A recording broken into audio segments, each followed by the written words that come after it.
성경 마태복음 11장 같이 보시겠습니다.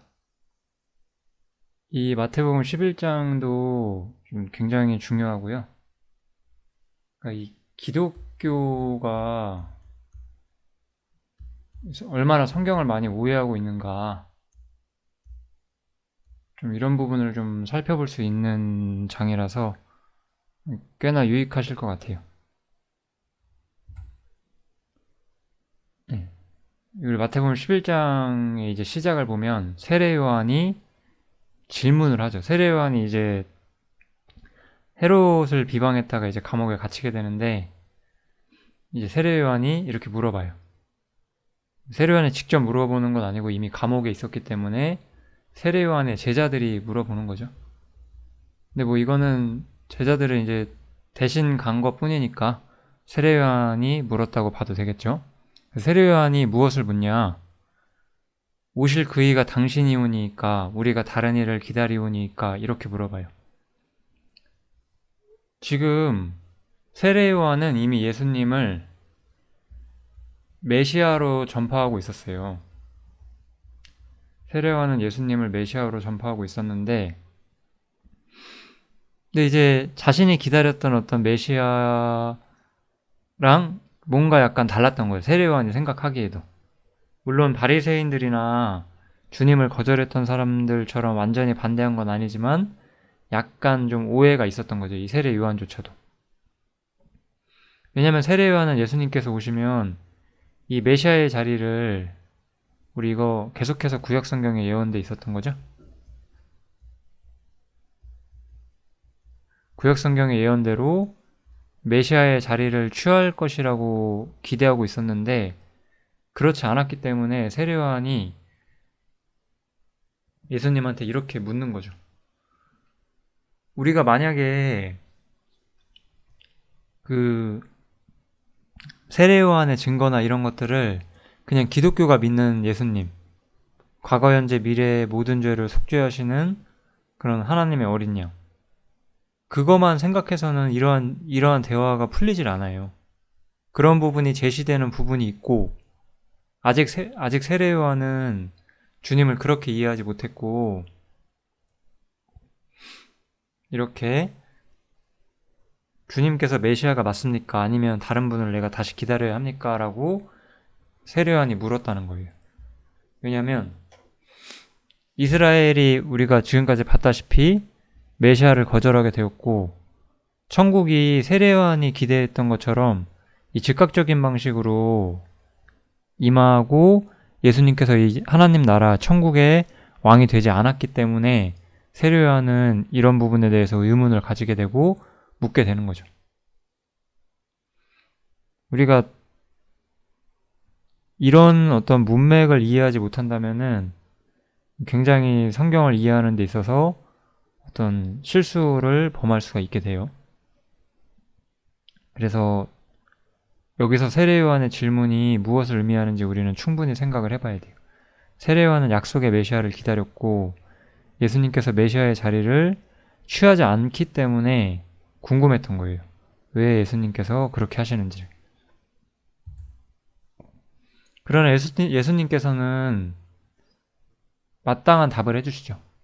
소경이 보며 앉은뱅이가 걸으며 문둥이가 깨끗함을 받으며 귀머거리가 들으며 죽은 자가 살아나며 가난한 자에게 복음이 전파된다 하라. 뭐 이런 거 이제 이사야 성경에 나오죠. 이사야 좀 61장에 이런 구절이 나오는데, 예수님께서는 자신이 메시아로서 정말 여전히 일하고 있다는 것을 다시 한번 보여주는 거예요. 그래서 자신이 이스라엘이 기다리는 메시아가 맞다라는 것은 분명히 이야기를 해주죠. 그럼 이제 세례 요한의 질문에 대한 답이, 세례 요한의 질문을 다시 한번, 그러니까 예수님이 메시아가 맞느냐라는 걸 물었던 거거든요. 그럼 메시아라면 왜 천국이 도래하지 않느냐? 사실 이렇게 두 가지의 질문을 한 거예요. 근데 지금 예수님께서는 메시아가 이미 도래했다고 말씀을 하시고 있어요. 그렇지만 왜 천국이 도래하지 않는가? 이거에 대해서 이제 예수님께서는 제자들에게 답을 주기 시작해요. 정말 참 대단한 성경이에요, 마태복음이. 이러한 마태복음을 참 기독교가 현재 자신들이 알고 있는 어떤 죄사함이라고 하는 복음에다가 다 끼워 맞추려고 하면은 아무것도 풀리지가 않아요. 이 개신교는 어떤 신학 체계를 가지고 있냐면, 저는 뭐 어떤 특정 교단이나 어떤 사람들을 비난하고자 하는 의도는 없고, 이 개신교의 교리 체계를 좀 말씀을 드리고 싶은 건데, 개신교란 단어보다 그냥 제가 이 개혁교회라는 말을 쓸게요.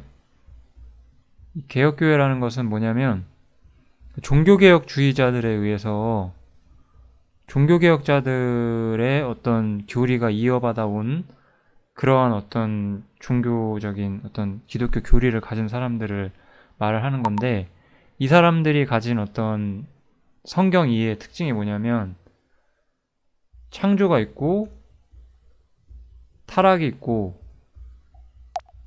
그 다음에 구속이 있다라는 거예요. 이것이 성경의 전체 내용이라고 말을 해요. 구속이 사실 모든 것의 중심이 되죠.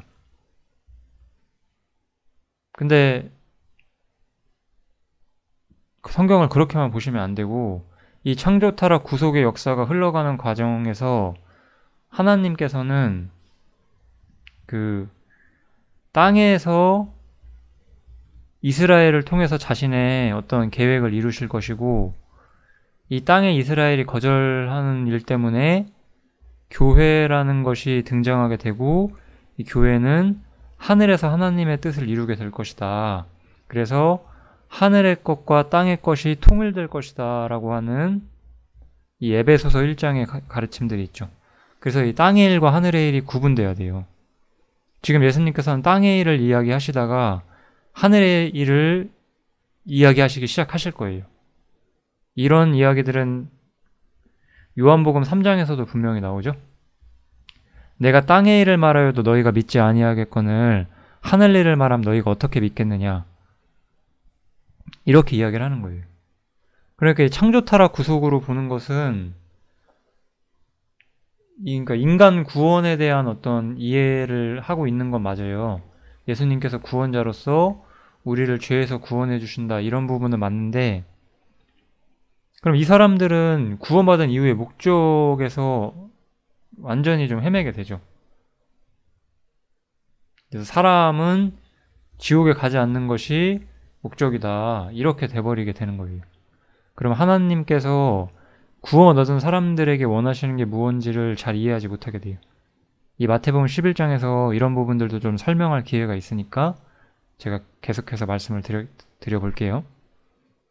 어쨌든 여기 말한 것처럼 예수님께서는 메시아로서 자신이 일하고 계시다는 것을 다시 한번 보여는 주셨어요.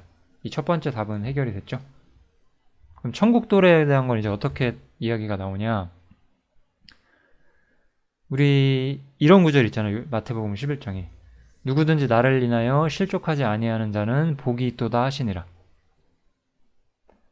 예수님께서는 아까 메시아로 분명히 오셨지만 천국의 어떤 왕의 모습을 가지고 오시질 않았어요. 그렇기 때문에 교만한 자들, 세속적인 자들, 육신적인 자들은 이런 예수님의 어떤 영적인 영광을 보지 못하고 예수님을 거절하게 되죠. 그게 바로 실족한다는 거예요. 나를 인하여 실족하지 아니하는 자들.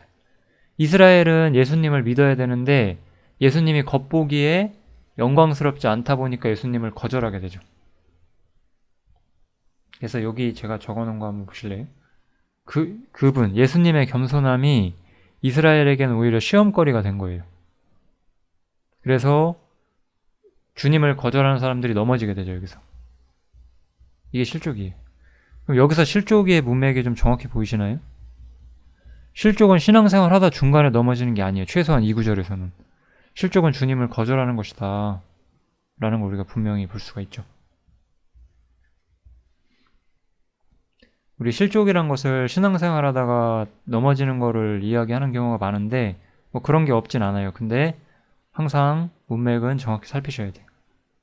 여기서 나를 인하여 실족한다는 것은 주님이 자신들이 기대했던 그런 영화로운 모습이 아니었기 때문에 주님을 싫어하고 주님을 거절하게 된 이스라엘의 상태를 이야기를 하는 거예요.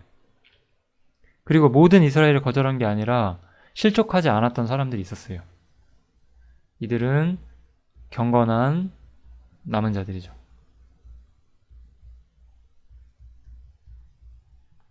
이 남은 자에 대해서도 제가 설명을 한번 하긴 해야 되는데 너무 자세히 하진 않을게요. 그냥 경건하게 주님 신앙을 지킨 사람들이다. 그냥 이렇게만 지금은 알고 계시면 될 것 같아요. 이렇게만 지금은 알고 넘어가시면 될 것 같습니다. 어쨌든 이렇게 이스라엘은 시험에 들어가게 되고 이 천국이 도래하는 데 있어서 예수님을 거절하는 것이 큰 문제가 되게 되는 거죠. 그래서 예수님께서는 이제 세례 요한에 대해서 좀 말씀을 해주세요. 세례 요한은 선지자보다 나은 자들이고 여기서 제가 예수님 하신 말씀처럼 말라기에 나온 바로 그 선지자였어요. 저가 내 길을 내 앞에 예비하리라 하신 것이 이 사람에 대한 말씀이니라 이렇게 예수님께서 말씀해 주시면서 세례 요한이 말라기에 예언된 바로 그 율법 시대의 마지막 선지자다라고 이야기를 하는 거죠. 제가 아까 세례 요한의 질문 두 가지가 있었죠? 예수님은 메시아가 맞느냐, 그 다음에 천국은 언제 도래하느냐, 이런 질문이 있는 거예요, 지금. 근데 여기서 세례 요한이 말라기에 예언됐다는 것은 말라기는 구약의 끝이잖아요. 말라기는 구약의 마지막 성경이고 이 구약의 마지막 성경에서 예언된 사람인 세례 요한이 등장했다는 것 자체가 이제 구약의 예언은 이제 종결되어 간다라고 이야기를 하는 거예요, 예수님께서는. 그래서 이렇게 종결이 되게 되면 제가 여기 적어놨죠. 율법 시대가 끝나게 되면 천국이 도래하게 되는 거예요. 그래서 지금은 천국 시대가 시작이 됐죠. 여기서 분명히 말을 해줘요. 모든 선지자가 및 율법에 예언한 것이 요한까지다라고 말하면서 율법 시대가 종결되었다라고 예수님께서는 분명히 선포해 주세요.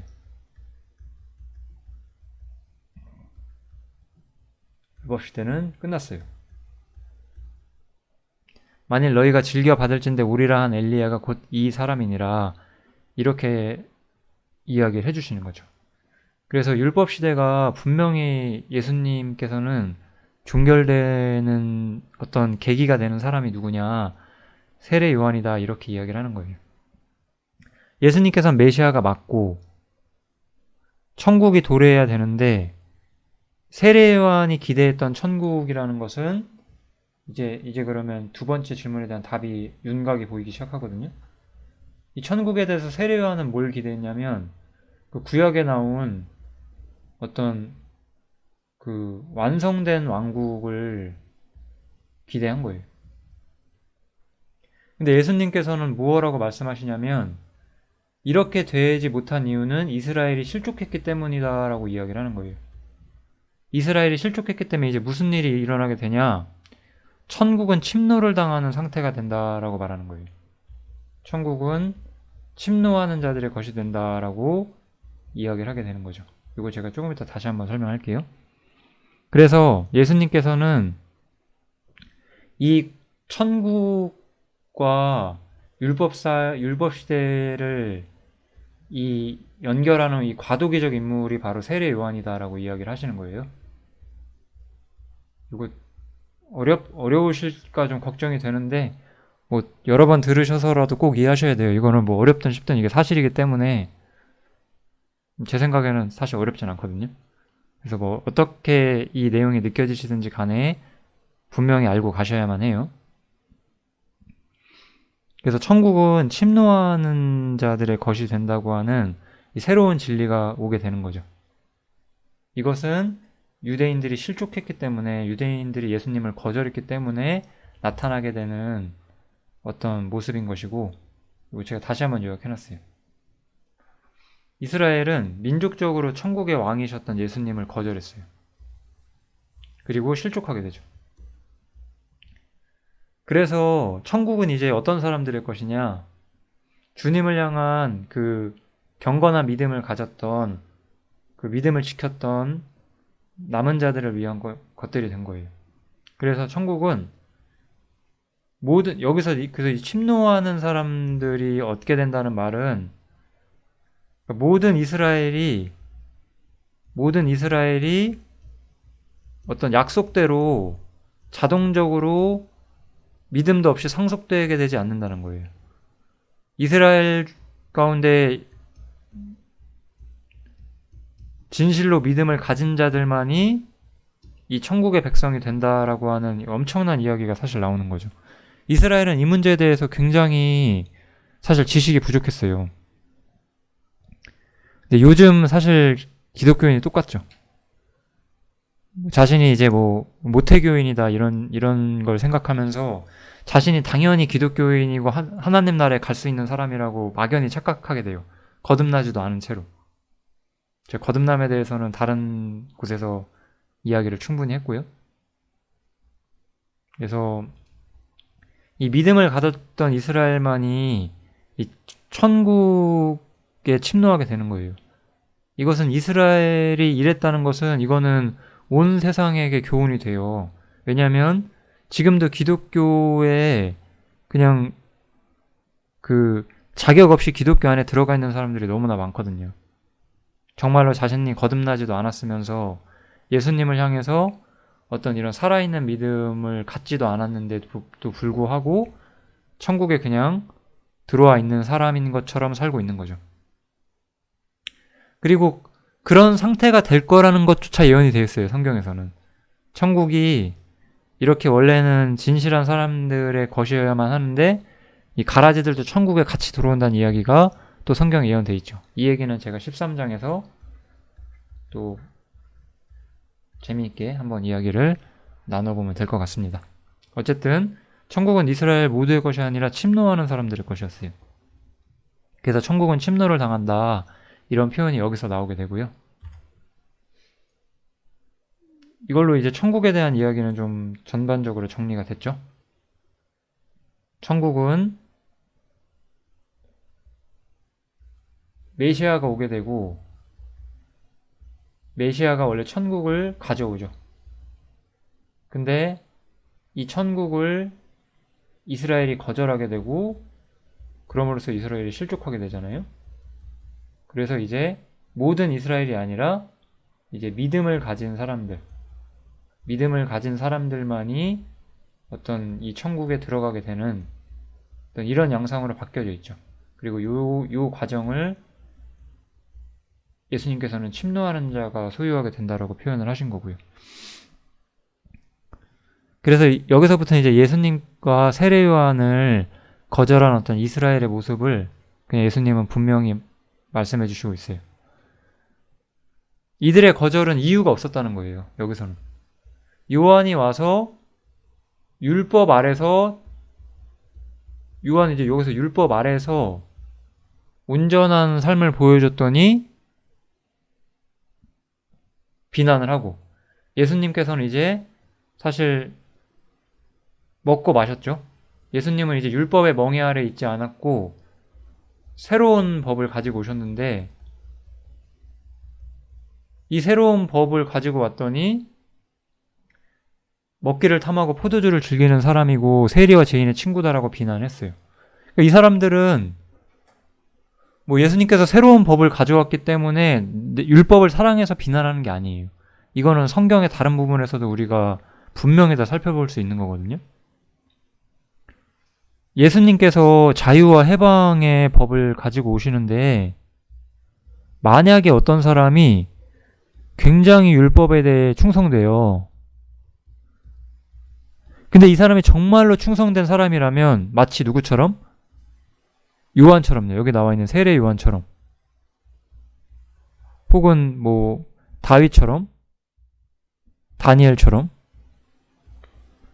정말로 이렇게 하나님의 말씀에 충성됐던 사람이라면 이것도 당연히 받아들이게 될 거라는 거예요. 근데 사실 예수님과 세례요한을 거절한다는 것은 사실 이들 율법도 안 지켰어요.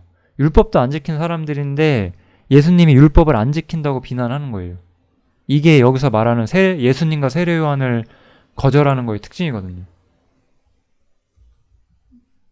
세례요한을 거절한다는 것은 율법도 거절한다는 것이고, 예수님을 거절한다는 것은 새로운 법도 거절한다는 거죠.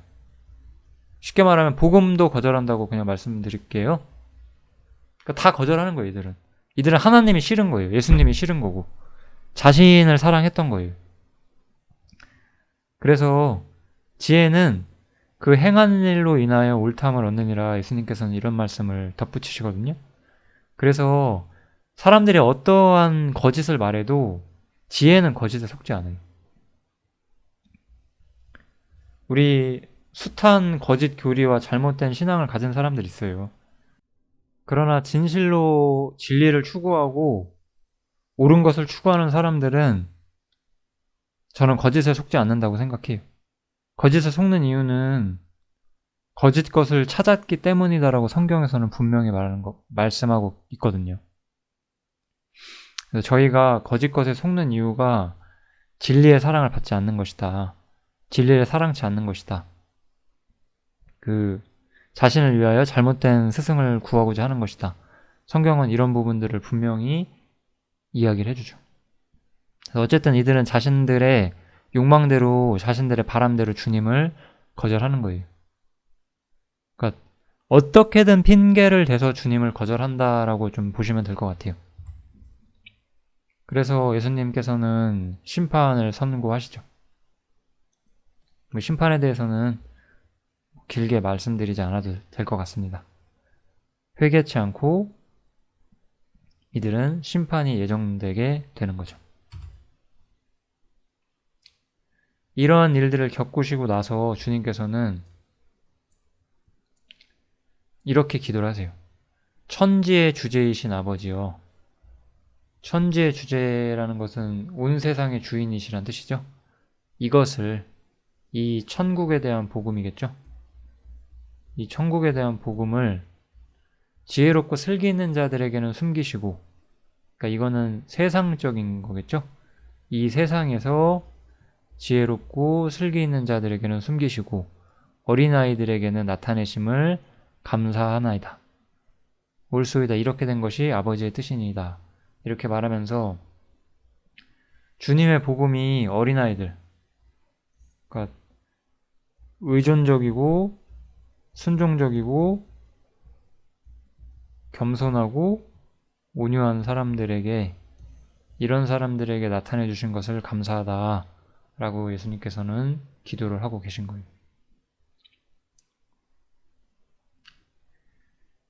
참 이거는 주님이 할 수 있는 정말 놀라운 기도라고 저는 생각이 들어요.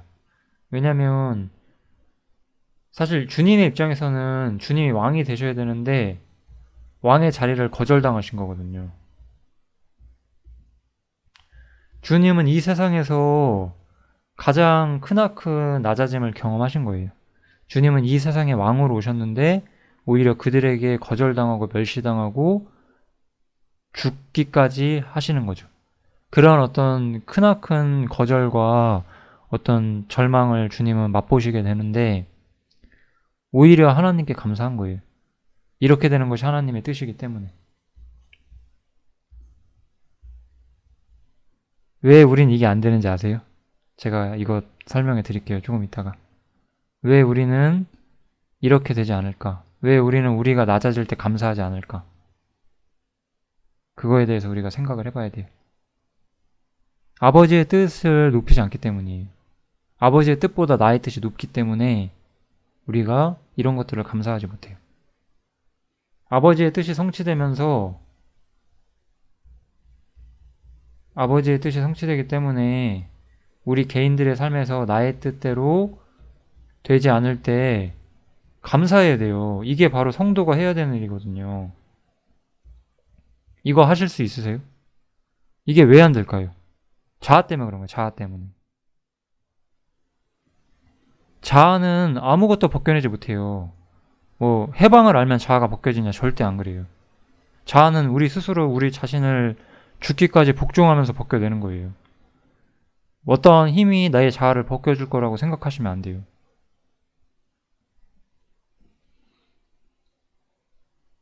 하나님의 뜻보다 나의 정욕과 나의 목적이 중요하기 때문에 우리는 이런 것들을 감사하지 못하게 되는 거예요.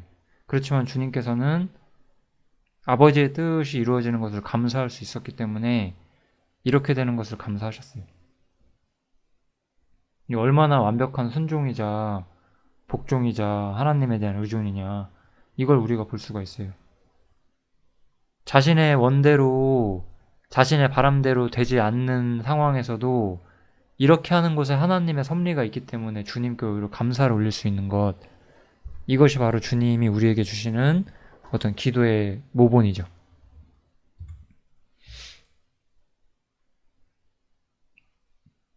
주님께서는 여기서 또한 자신이 모든 기업의 상속자라는 것을 알게 되셨죠.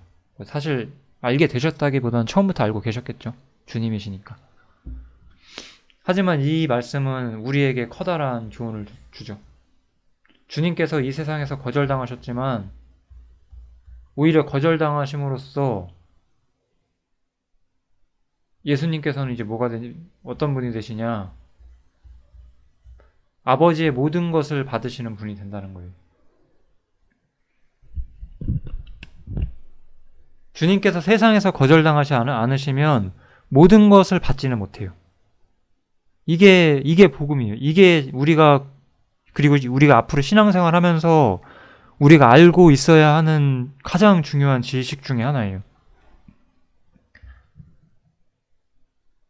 우리가 복음을 믿잖아요. 우리가 이미 복음을 믿고 있는데 우리는 왜 지금도 자기 부인을 계속 해야 되나요? 주님이 아들로서 이미 소유하셨던 것이 있었어요. 그렇지만 주님께서는 죽기까지 복종하셨고 자기를 부인하셨고 이것을 통해 더 많은 것을 얻게 되신단 말이에요. 우리도 그렇지 않겠어요? 우리는 이미 예수님과 하나 되어서 예수님의 기업을 함께 얻을 존재로서 이미 성경에 약속이 돼 있어요. 그럼에도 불구하고 우리는 주님이 받은 고난을 함께 받기를 성경에서는 말씀해주고 있잖아요.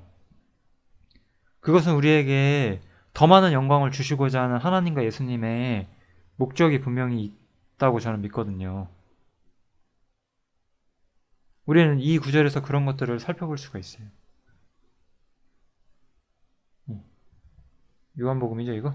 아버지께서 아들을 사랑하사 만물을 다 그 손에 주셨다라고 이야기를 하죠. 예수님께서 이제 모든 기업의 상속자가 되셨고 우리는 그러한 예수님과 함께 모든 영광을 누리는 그리스도인이 되었어요. 아무튼 주님께서는 이 세상에서 비교적 작은 일이라고 할 수 있겠죠. 이 땅에서 왕이 되시는 일은 거절을 당했고 대신에 하늘에서 만유를 소유하시게 되는 거예요. 그래서 우리는 자기 부인이라는 걸 명령을 받아요. 왜냐하면 이 땅에서 나 자신을 왕으로 삼아서 내가 원하는 거, 사실 우리가 정말 왕처럼 대단히 엄청 귀중한 거 갖는 것도 아닌데 그 작은 거 가져보려고 하느라고 영원한 영광을 포기하지 말라는 거예요. 그러한 교훈을 우리한테 분명 주고 있거든요. 왕이라고 하는 것은 자기가 하고 싶은 거를 하는 존재가 왕인 것이고 내가 하고 싶은 대로 하면 내가 내 인생의 왕이 돼요. 그러면 주님께서는 나의 왕이 되시지 않는 거예요. 그럼 우리는 주님을 밀어내게 되는 것이고 우리는 이 세상에서 왕이 되는 대신에 하늘의 영광을 포기하게 되는 거죠. 주님이 우리의 왕이 되셔야 되고 우리는 아버지의 뜻이 이루어지기 위해서 나의 뜻이 거절되는 것을 기쁨과 감사로 받아들일 수 있는 그런 믿음이 있으셔야 돼요. 제가 이 이야기를 참 옛날에 했었거든요. 기억하실란가 모르겠지만 제가 마태복음 강의를 한 5년 만에 다시 하고 있는데 이 4, 5년 전에 제가 마태복음 이야기할 때도 이런 부분을 제가 말씀을 드렸어요. 그때는 물론 영상을 녹화하지 않아가지고 기록이 없지만 이번에는 꼭 기억합시다. 이런 주제가 있다는 것을. 이제 마지막으로 우리 수고하고 무거운 짐진 자들아 다 내게로 오라. 이 얘기에 관해서 조금 이야기를 해볼게요. 이 수고하고 무거운 짐진 자들이 그냥 또 인생 다 슬프고 힘든 사람들, 그래서 그냥 그런 사람들한테 복음 전하자 그런 뜻이 아니죠. 율법이죠, 율법. 요한복음에 보면 우리 조상도 능히 맬 수 없는 멍에를 너희가 이방인들에게 매게 하는도다 이렇게 베드로가 말하거든요. 그래서 멍에였어요. 율법이란 것은 이스라엘에게 멍에였어요. 근데 이거는 진실하고 경건하게 살고자 하는 사람들에게 이거는 무거운 짐이 되는 거예요. 보세요. 두 부류의 이스라엘 사람이 있어요. 그냥 바리새인과 예수님을 믿었던 뭐 그냥 제자라고 해볼게요.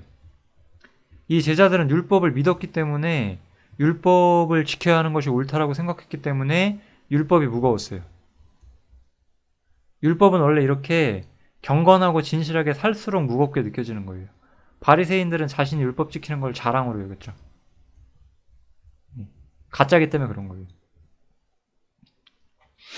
그래서 경건하게 살고자 할수록 율법은 더욱더 무거워요. 우리 삶에서. 근데 주님께서는 그러한 사람들에게 휴식을 주시겠다고, 안식을 주시겠다고 말씀하시는 거예요. 이건 우리가 로마서 7장 이해하신다면 분명히 알 수 있는 경험이거든요. 로마서 7장은 율법 아래 있을 때 우리가 얼마나 무거운 멍에를 경험하는지를 분명히 설명해 주는 책이란 말이에요. 그래서 이것은 로마서 7장에서 분명히 설명해 주는 것이고, 주님께서는 이렇게 수고하고 무거운 짐진 자들에게 휴식을 주실 것이다, 안식을 주실 것이다, 이렇게 말씀하시고 계신 거죠. 그래서 그러면은 이거는 자동으로 얻게 되냐? 꼭 그렇진 않아요. 이 안식은 어떻게 얻게 되냐? 예수님의 온유와 겸손을 메고 그분께 배우라고 말씀하는 거예요. 그러면 너희 마음이 쉼을 얻을 것이다. 조건이 달려있죠? 온유와 겸손이 없으면 우리는 쉼을 얻지 못해요. 이게 아까 제가 앞에서 말했던 그 예수님께서 하신 기도와 감사와 또 비슷한 교훈이 있어요. 오타가 있네요. 그리스도 안에서 하는 신앙생활은 가벼운 거겠죠. 근데 이 가벼움을 가지기 위해서는 우리에게 뭐가 필요하냐? 겸손과 온유가 필요하다는 거예요. 또 그럼 제가 비슷하게 아까 했던 거랑 비슷한 질문을 해볼게요. 왜 우리는 그리스도인으로 사는데 가볍지 않을까요? 겸손하지 않고 온유하지 않아서 그런 거잖아요. 당연한 거 아니에요, 이게? 온유와 겸손이 있어야지만 우리는 쉼을 얻는 거예요. 앞에 한번 돌아가서 여기서 우리가 나의 뜻이 아니라 아버지의 뜻이 성취되는 것을 기뻐해야지 우리가 그런 것을 감사할 수 있는 사람이 되려면 자기를 부인해야 되고 자신을 스스로를 왕으로 삼지 않고 주님을 우리의 왕으로 삼아야 한다고 아까 이야기를 했잖아요. 마찬가지로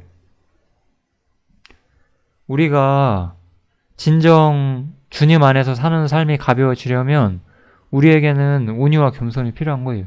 온유와 겸손 없이 우리는 진정한 가벼움을 경험하지 못하게 돼요. 네. 온유에 관한 말씀과 겸손에 관한 말씀 하나씩만 찾아드릴게요. 그래서 행악하는 자는 끊어질 것이나 여호와를 기대하는 자는 땅을 차지할 것이다. 오직 온유한 자는 땅을 차지하며 여호와를 기대하는 자는 땅을 차지하고 온유한 자는 땅을 차지한대요. 그러니까 여호와를 기다리는 자가 사실 온유한 자죠. 그래서 온유라고 하는 것은 나 자신이 나를 위해서 어떤 권리를 주장치 않는 것이 온유함의 어떤 본질이에요. 성경에서는 그 온유한 입술의 악한 마음은 굉장히 안 좋은 것이다라고 잠언에 나오잖아요. 그것처럼 겉모습만 온유한 것이 온유한 것이 아니에요. 온유함의 본질에는 나 자신과 나 자신의 권리를 위하여 투쟁하지 않는 삶이라는 것, 자신을 위하여 살지 않는다는 것이 대전제가 돼 있어요. 왜 우리가 우리의 삶이 무거울까요? 온유하지 않아서 그래요. 나를 위해 살려고 노력하니까. 그럴수록 우리는 힘들어지는 거예요. 그리스도인인데 이 세상에서 가장 고귀한 그리스도인이 되고서도 아직도 자신의 권리만을 위해 살아요. 그럴수록 우리는 무거워지는 거예요. 내려놓으면 편한 것인데 내려놓지 않으니까. 그래서 무겁고 힘든 거죠. 꼭 기억하셔야 되는 첫 번째 원칙, 온유함이에요. 주님을 의지하고 주님께 모든 걸 맡기고 자신의 권리를 주장치 않는 거예요. 이걸 하는 순간 여러분들은 이 세상에 조금 지혜롭게 살 수 있지만 무거운 사람 되는 거예요. 절대 가벼워질 수 없어요. 이걸 하지 않으면. 주님께서 분명히 말씀하셨거든요. 자신의 온유함과 겸손함을 배우라고. 이게 첫 번째예요.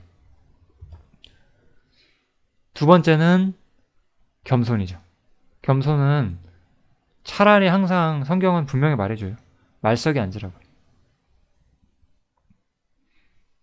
나중에 모든 사람 앞에서 영광 있을 일이 있기 때문에 지금은 말석에 앉으라고. 우리가 자리가 올라갈수록 우리는 지켜야 될 것이 많아져요.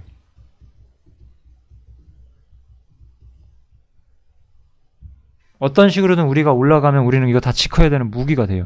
부든 명예든 권력이든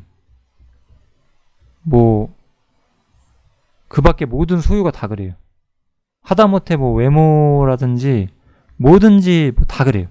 인간관계 모든 게 다 그런 거예요. 내가 무언가를 소유하려고 할수록 나는 더욱더 낮은 자리를 벗어나게 되는 것이고 지켜야 할 것으로 다가오고 무거워지게 되는 거죠. 겸손은 말석에 앉는 거예요.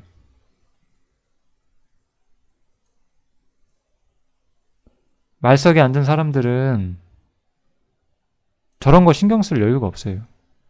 사교와 인간관계도 말석에 안 앉는 사람들이 하는 거예요. 인간관계를 통해서 자신이 어떤 영향력 있는 인물이란 거를 스스로 느끼고 싶어서 하는 거니까.